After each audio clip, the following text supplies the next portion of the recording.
Just moments ago, President Biden addressing the nation, talking about this situation in the Middle East, but first addressing the felony conviction of former President Donald Trump. The president saying no one is above the law, saying that Mr. Trump had a chance to defend himself and was found guilty by a jury of his peers. We do have team coverage. We are following all sides of this story. We start with News Nation's Joe Connell live at the White House with a wrap-up, Joe, of the president's comments just moments ago. Yeah, Nichole, reckless, irresponsible, and dangerous. Those are the words President Biden used to describe anybody who calls the justice system rigged because they didn't like the outcome in the trial here, the verdict that Donald Trump got. He didn't say much beyond that, only to say that Donald Trump was found guilty by a jury of his peers. That is how the justice system is supposed to work.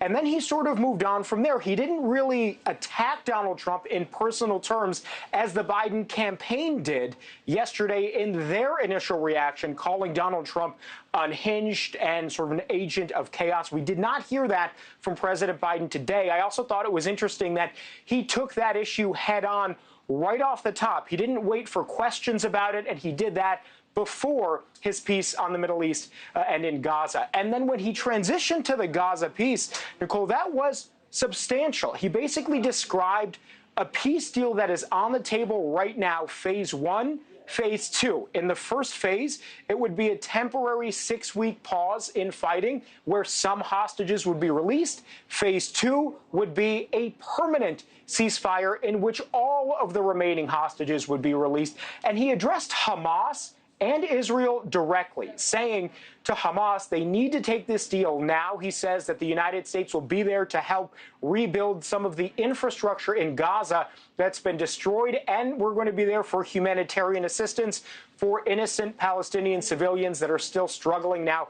And on the Israeli side, he said there may be some people within the Israeli government who do not want to take this deal, who want a more permanent occupation in Gaza. He said to those people, they need to take the issue of hostages more seriously and make them the priority. And he urged Israel to look at this moment in history and say, do not lose this moment, this opportunity for peace. He also said if Hamas were to renege on this deal, that Israel could continue with its military operation, but says Qatar and Egypt have guaranteed that Hamas is ready to accept peace terms, that now is the moment to end the fighting. So there was a lot of news there, all packed into those few minutes, Nichole. President Biden addressing both the Trump trial and the situation in Gaza right now. Yeah, a lot packed into those comments. All right, Joe Connell, thank you. Thank you for watching. Go to newsnationnow.com to find News Nation on your television provider. And don't forget to click the red subscribe button below to get more of News Nation's fact-driven, unbiased coverage.